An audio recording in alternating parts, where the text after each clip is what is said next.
Город Калининград, самый западный областной центр России, окружен кольцом из 12 старых крепостей. Многие из них заброшены, в некоторых музеи. Но лишь в одном из фортов живет семья, не то сквотеры, не то подвижники.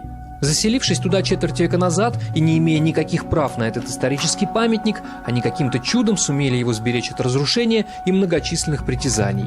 И по сей день они обороняются от каких-то невидимых, но могущественных противников. И уже не совсем понятно, то ли семья держит крепость, то ли крепость смертельной хваткой вцепилась в семью.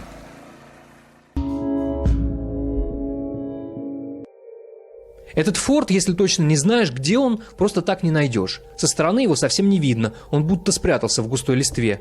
То ли от пристального взгляда заинтересованных чиновников, то ли от досужего взора случайных прохожих. Просто заехал сюда, думаю, что здесь такое? Форт номер 1 здесь, да? Ну, да. Сколько, ни разу не был. Пошел. Вы на экскурсию приходите? Да? Ну да, у нас проводятся экскурсии по воскресеньям. Мало кто знает, что здесь есть форт, имеющий порядковый номер 1 и названный в честь прусского премьер-министра барона фон Штайна. И главное, что здесь живут люди. Приехали. Это Станислав Лаурушонис, глава крепостного семейства и хранитель этого форта. Он так им увлечен, что только и говорит о крепости. Сколько здесь казематов и коридоров, какие пушки где стояли и в кого они стреляли, и сколько сил было вложено в его строительство. Форт строился около 4 лет. Вот закладной камень над входом 1875-79 год. Стоимость строительства одного форта обходилась примерно 3 миллиона марок того времени. Сначала наше путешествие по крепости напоминало обычную экскурсию, хотя мы, конечно, знали, что это не совсем обычный исторический памятник и что здесь живут люди. Но в глаза это сразу никак не бросается, разве что собак очень много. Так, сейчас это вот так. Чтобы показать нам крепость изнутри, Станислав достает старомодные керосиновые лампы, но никак не может зажечь спичку из-за высокой влажности. Спички отсыревают, так просто не подожгешь.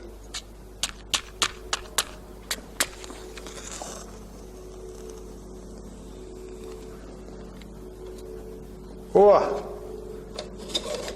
Победа! Только внутри понимаешь, насколько грандиозна эта постройка.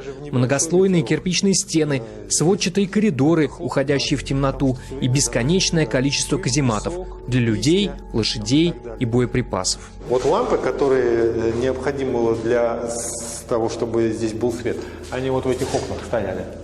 То есть ходить с ними нельзя было? Нет, здесь это просто было опасно. 1000 тонн пороха хранилось так. Кольцо из 12 таких фортов надежно защищало тогда еще прусский Кёнигсберг от наступления со всех сторон. Пушка стреляла примерно на 8 километров. А следующий форт от нас находится в ту сторону 4 километра 600 метров, а в ту сторону около 4 километров. И каждый из фортов мог простреливать близлежащие по всему, так сказать, периметру. И вот таким образом они предполагали, что крупные массы противника, если они будут наступать на город, то будут, так сказать, защищаться с помощью вот этой артиллерии. В апреле 1945 года, во время штурма Кёнигсберга, кольцо фортов стало серьезным препятствием для советской армии. Для того, чтобы взять сразу дюжину немецких крепостей, войска под руководством маршала Василевского использовали самую мощную артиллерию и специально обученные штурмовые отряды. Немецкие гарнизоны оказывали ожесточенное сопротивление, но через несколько дней все же не выдержали и сдались. Вскоре Кёнигсберг стал советским и был переименован в Калининград. А в одном из самых мощных фортификационных сооружений Европы, словно подчеркивая его ненужность, стали хранить картошку. До тех пор, пока сюда вновь не вернулись люди. В помещениях старого немецкого форта темно, сыро и немного жутко. Будто призрак войны все еще живет где-то здесь, в черных закоулках. Но Станислав Лаурушонис чувствует себя здесь вполне комфортно, ведь это его дом. А вы когда сюда только приехали, вам не страшно было вот это все привидение? А чего привидений бояться? С ними дружить надо. Дружите? Конечно. Первые 10 лет было нелегко найти контакт вот с этим пространством. Она просто нас вот отторгала. У нас были трудности, проблемы, негатив и так далее. Потом как-то вот это все стало складываться. И со временем просто вот реальная поддержка. Вот я это ощущаю почти каждый день. Но все же, когда узкая винтовая лестница вывела нас на поверхность, сразу стало как-то спокойнее. Как-то даже солнечный свет непривычно видеть. Во внутреннем дворе форта, который сегодня больше напоминает уютный городской парк, Станислав продолжает экскурсию. Здесь прятались от обстрела немецкие солдаты и офицеры, а тут стояла огромная гаубица. А она туда была направлена, значит, ну то есть на внешнюю сторону, в данном случае на восток. Вот здесь вот металлический рельс проходил. Эта пушка ездила таком, ну, два колеса было. Один радиус поменьше, а второй побольше. И она вот так как бы поворачивала. И 4 таких пушки было. Но нам интересны уже не пушки и сражения, а новейшая история форта.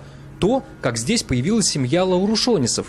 Станислав поначалу говорит об этом очень неохотно, но скоро мы все же узнаем о том, как в начале 90-х молодой предприниматель облюбовал это место для хранения товаров, которыми торговал, а потом из-за проблем с бизнесом лишился трехкомнатной квартиры и перевез сюда семью, жену и 4 маленьких детей. Когда мы только-только сюда зашли, это, ну, конечно, был очень сильный шок и дискомфорт у всех.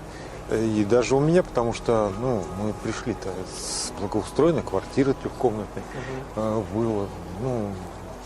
была жизнь, в общем-то, полностью налажена. А потом вдруг резко раз и сюда.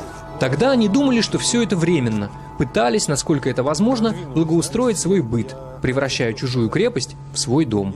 Ну, я-то пытался всех, так сказать, уговаривать. Ну, детей, конечно, не нужно было уговаривать, потому что пока они были маленькими, они не принимали решения. Я в основном уговаривал Свету и, возможно, даже приукрашивал ситуацию. То есть, ну, говорил о том, что еще немножко, и все наладится.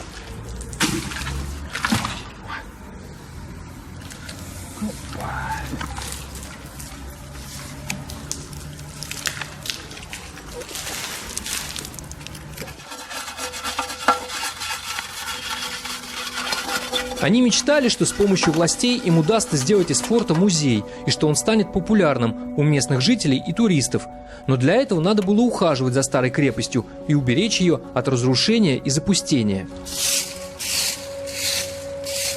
Он тут и дворник, и слесарь, и плотник, и охранник. А к форту относятся словно к своему имуществу, бережно и ревностно. Есть люди, которые приходят на вот такие исторические места, ну там, выпить пиво, пожарить шашлычки, а для того, чтобы разжечь костер, ну вот есть деревянная рама, почему бы мне досочку не взять? Или там на кирпичиках поставить мангал и все что угодно, после себя оставить бутылки, банки, пакеты. Удивительно, но живя здесь четверть века и ежедневно выполняя обязанности хранителя, он так и не приобрел формального права на проживание в форте номер 1. Так что теоретически в любой момент его могут попросить освободить занятые помещения.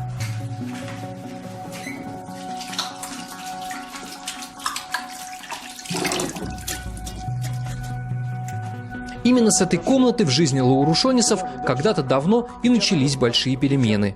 Это была первая комната, в которую мы заселились всей семьей. И, Сколько у вас тогда было? Ну, вот все. 6. 6, да. И, ну и как бы отсюда это, и от этой печки и плясали.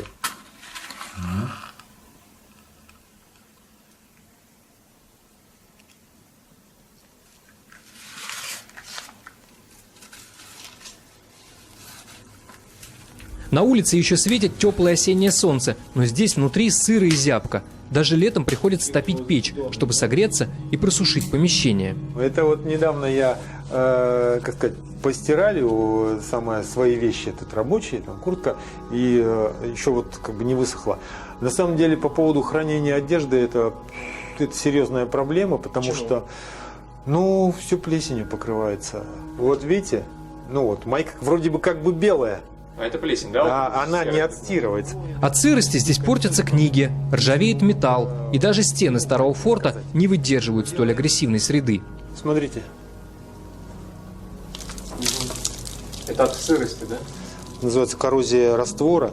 Эта бетонная пыль покрывает ровным слоем все его жилище. Продавленную кровать, заставленный всякой всячиной обеденный стол, разложенные стопками чеки и старенький ноутбук. Станислав к этому уже привык. Он просто смахивает пыль на пол, время от времени сметая ее в кучу. Это за сколько у вас? За день? За день. Сыпется ваш дом-то, Станислав? Он сыпется, но он простоит гораздо дольше, чем я прожил. Когда разговор заходит о будущем, этого форта, самого Станислава и его семьи, наш собеседник заметно мрачнеет. И не сразу понятно почему. Это позже мы узнаем, что трое его дочерей покинули отчий форт, как только представилась возможность. А здесь остались супруга Светлана и сын Никита с семьей. С женой Станислава мы познакомились, когда она привезла сюда маленькую экскурсию, семью москвичей, которым стало интересно побывать в настоящем немецком форту. Здесь были площадки, наверху крюк и трос. И через крюк тросами отсюда поднимались боеприпасы. Экскурсии – один из источников дохода Стаса и Светланы. Правда, не основной и не самый большой. Собирать деньги с визитеров они не имеют права, ведь формально лаурушонисы не имеют никакого отношения к этому историческому памятнику. Посетители платят добровольно, если экскурсия им понравилась. Нет, ты представляешь, построили на третьем этаже, как слышно, если здесь говорить. Когда экскурсанты уже покидали форт, мы улучили момент и попросили Светлану об интервью, но получили довольно резкий отказ. Я вернусь, но я с вами не буду работать. Почему? Потому что... Позже по телефону Светлана объяснила, что ни она, ни ее дети общаться с нами не хотят принципиально, чтобы не разглашать подробности частной жизни и не привлекать к себе лишнее внимание чиновников. А вот Станислав, напротив, считает, что только благодаря открытости они смогут и дальше спокойно здесь жить и работать.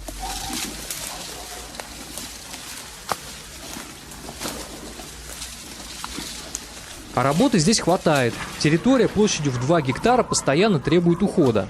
Вот такие вот бревна, они постоянно приплывают. Ну, ров-то большой, километр.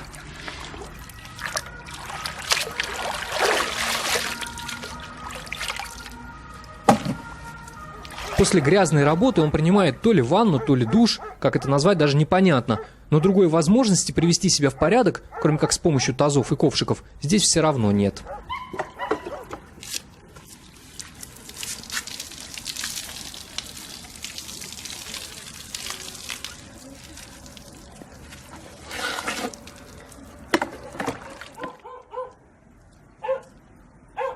С водой здесь в форту у них вообще большая проблема.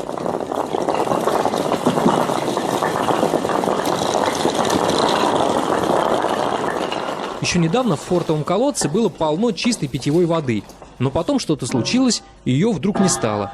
И, видимо, уже не будет никогда. Ой-ой-ой. Что такое? Ну, ситуация изменилась. В худшую сторону. Раньше еще когда-то было, вода стояла на уровне верхней кромки, а теперь ушла еще глубже. Ой. Теперь для того, чтобы умыться или приготовить пищу, обитателям крепости нужно ездить за водой в город. Обычно это делает сын, привозя сразу с десяток больших бутылей. Но и Станиславу иногда приходится выбираться по воду на стареньком велике. Отдавать 80 рублей за 5-литровую бутылку воды Станислав считает расточительством. Лучше потратить их на форт. Тем более, что зарабатывать деньги приходится тяжелым трудом, работая в другом, соседнем, втором форту.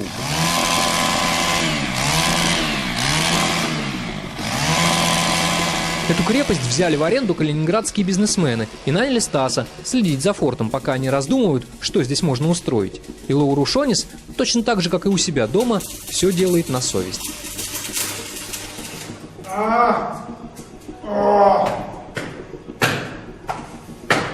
Не ходи босиком.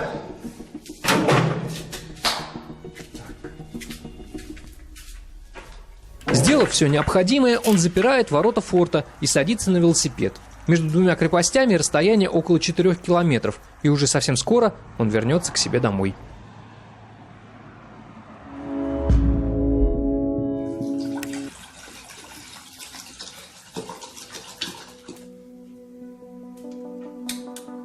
В полутемном каземате он сам готовит себе ужин. Родственники, которых он в шутку теперь называет соседями, живут в другом крыле форта, а он тут остался с собаками и кошками. Вот сейчас вот последнее время, там, ну, допустим, с полгода, я все делаю, ну, у меня такой режим, что я все только сам на себя. Соответственно, мне приготавливать что-то, какую-то нормальную пищу некогда. Это обычно женщины делают, но я сейчас автономно. И у меня макароны и каша. Все, 2 блюда. Причем кашу мы делим с собаками на всех. Ну, то есть я сварил большую кастрюлю, потом как бы себе 3 ложки отложил, согрел с маслом, и это мой завтрак, обед и ужин. Пока Станислав на газовой плитке варит себе макароны, мы замечаем на кухонном шкафу многочисленные ростовые отметки и детские надписи, про которые, кажется, и сам хозяин уже давно забыл. Папа. На этом старом шкафу вся история семьи. Это рост одной дочери, а это другой, а здесь уже внуки. Когда-то все они были рядом, а теперь осталась только кухонная летопись. По этим маленьким деткам скучаете? А мне некогда скучать. У меня вся жизнь заполнена какой-то деятельностью. И там, ностальгия или грусть, она появляется только, ну, когда только бывают какие-то совсем депрессивные моменты. Прямо вот сейчас я об этом, конечно же, не думаю. И это такой внезапный вопрос. А вообще в жизни, конечно, наверное, да. Какие-то бывают воспоминания там и все что угодно. Он храбрится и делает вид, что семейный разлад ему нипочем. Мол, дети уже большие и сами выбирают себе судьбу. И в сумеречной тишине варит свои вечерние макароны, чтобы быстро съесть их в полном одиночестве.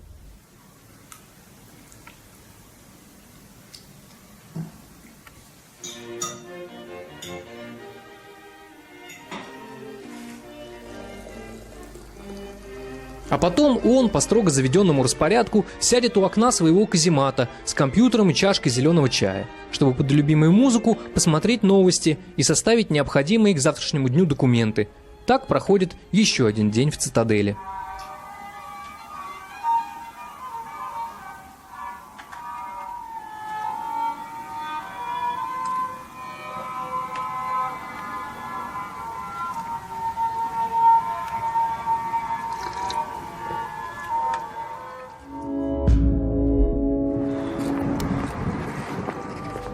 На утро следующего дня Станислав едет в центр Калининграда. Здесь, на раскопках разрушенного в советское время Королевского замка, работают его жена и дочь Настя.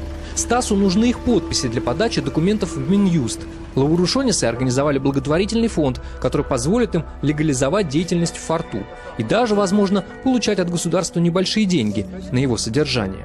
На всякий случай я сделал 3 экземпляра, чтобы уже мне не мучили они эти все. Перекинувшись парой дежурных фраз о состоянии дел, отец с дочерью, явно смущенные присутствием камеры, торопливо прощаются. Все, Настюшка. А меня? Дочь Настя возвращается к развалинам Королевского замка, а Станислав спешит в Минюст, чтобы подать необходимые документы.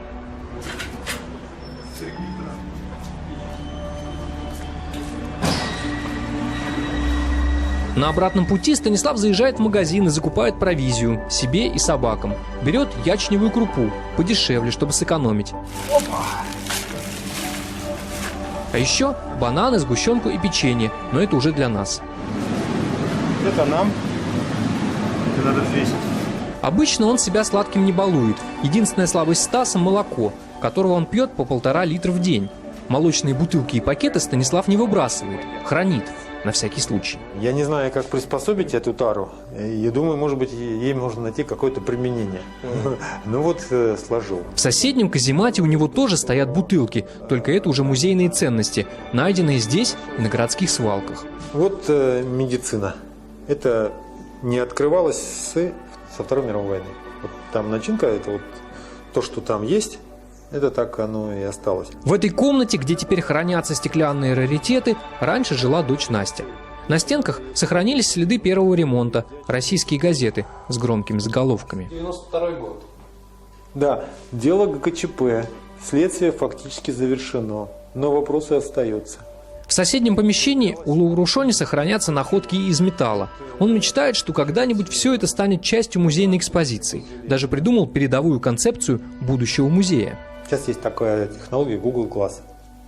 Значит, мне видится, что здесь должно быть все, как это было в оригинальном сооружении. Ты получаешь здесь на входе в музей вот эти очки, и у тебя все здесь высвечивается. Раз посмотрел, и тебе, так сказать, там какой-то МГ-42, и пошло, там скорострельность 900 выстрелов в минуту. Кому нужно?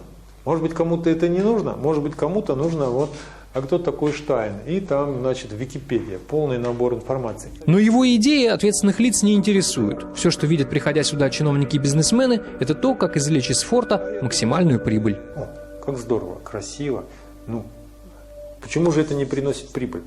Ну, давайте сейчас ресторан, казино, там, не знаю, что угодно можно, так сказать, чтобы давало доход. Последняя версия, которую я слышал, от очень таких, как бы, ну, имеющих какой-то вес там вот в кругах, СПА. У меня челюсть отпала. Станислав рассказывает, что их неоднократно пытались выселить с помощью полиции, органов опеки и даже частных охранных фирм. Но каждый раз Лаурушонисам удавалось каким-то чудом отстоять свой дом и свою крепость. Мне очень странно, что наш труд, он оценивается среди чиновников негативно. Ну, наверное, потому что с их точки зрения вы осуществили самозахват этого. Формально, да, мы такие как бы сквоттеры, но когда мне говорят, у тебя нет денег, ты не можешь, так сказать, ничего сделать, то я удивляюсь. Я и выхожу и делаю своими руками, мне не нужны средства. Зато среди таких же энтузиастов, как и он сам, Станислав хорошо известен. У него часто бывают гости, историки, писатели, даже немецкие родственники последнего коменданта форта как-то приезжали. Одного такого посетителя случайно застали и мы. Альбертис из Клайпеды приехал сюда уже во второй раз, потому что таких старых фортов, как здесь, в Калининграде, у них в Литве нет. А эта крепость из всех 12 местных Альбертису нравится больше всего. В других тоже в нескольких я был, но дело в том, что там в основном они как бы заброшены, то есть можно походить, но если не знаешь, некому рассказать. Они долго общались, позабыв про журналистов и камеру, листали книги, альбомы, обсуждали интересные находки Станислава. А когда мы все вместе провожали Альбертиса до ворот форта, то случайно запечатлели возвращение домой сына Станислава, Никиты, и его жены, которые старательно избегали встречи с очередными гостями форта.